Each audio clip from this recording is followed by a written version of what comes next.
obviously people don't want their plants to be destroyed by deer, and there's plenty of deer out there in most places. So I'm actually holding probably two of the best solutions for deer problems. One is just a good fence, but and you don't necessarily have to do this heavy woven wire fence that's sharp and heavy, and it's not that cheap. You can use a heavy grade of plastic deer fence, but there's some light grades out there that the deer will push right through, so you don't want to use that light stuff or use bird netting. This material that we have is 7.5 feet high, comes in 330-foot rolls, but we'll cut it to length for people. It lasts a minimum of 10 years in full sun and works pretty well, but you've got to pin the bottom down so they don't crawl underneath. And the other really good solution during warm weather is the scarecrow, and that's a motion detector and heat sensor that can sense an animal crossing into its plane of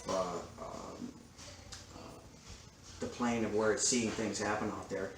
And there's a sensitivity meter on it, so you can adjust it anywhere from squirrels up to moose. But what happens is when it senses that warm body coming through, the water comes on and starts going out like crazy, and it goes clack, clack, clack, and it really does a good job of scaring the deer away. It's not going to work when you get into cold weather, when you have to start putting your hoses away, because it does need to be hooked up to water pressure all the time in order to work properly. So those are two really good things. You know, you might have wondered why I didn't start with plants, but there isn't any way to say that any plant is deer proof, because as soon as you disturb the ground or do a new planting, especially in these suburban situations that so many deer are in, they come and investigate right away, and their way of investigating is to try to eat it. So even if it's something they don't really particularly like the taste of, they can do some damage, at least initially. I'm standing right by actually a couple of plants that are pretty good as far as being deer proof, but or deer sensitive, deer resistant, not deer proof. And that's peonies as a perennial. Those have been pretty reliable. Bleeding heart in the shade, this would be for in the sun. In the shade you could go with bleeding heart, would be an example of a perennial that's quite deer resistant. And with annuals, we've got begonias.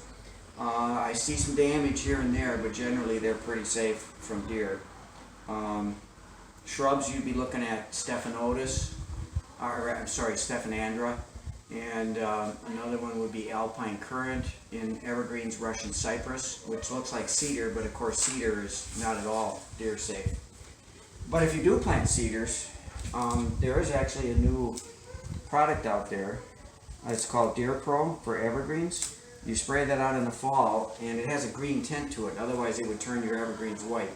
But you can spray like your hemlocks and your arborvitaes, your yews, with this once in the fall, and we've seen pretty good results with it protecting the plants over the winter, because the active ingredient in there, which is the white powder that's in there, is the deer really hate. And of course the green tint is there so that you still have evergreens through the winter, and then that degrades over the course of the winter, and you get back to natural color in the spring. And as far as deer repellents, you know, there's all kinds of granules and there's all kinds of sprays. Some are rotten egg based, like liquid fence. Some are pig blood based, like plant skin, which the foresters seem to like. That's another one that works good for shrubs. You spray it on late in the fall, and it does a fairly good job of staying through the winter. And you can go with stuff like deer scram, which is a granule. But whatever you use, you need to be rotating your products around. If you keep using the same thing over and over and over again, the deer are going to get used to it. Eventually they'll start ignoring it, and it won't be doing you any good at all. And then I should finally mention that you could go to things like coyote urine, which comes from captive coyotes, obviously. And these products are put in cotton balls inside little plastic containers that have air holes in the side so that the scent goes out. It's kind of the same idea if some people say, well, I have dogs around, and that scares the deer away. You know, I see different results of that because the deer have seen an awful lot of dogs that really aren't very threatening to them. So it's going to depend on the situation.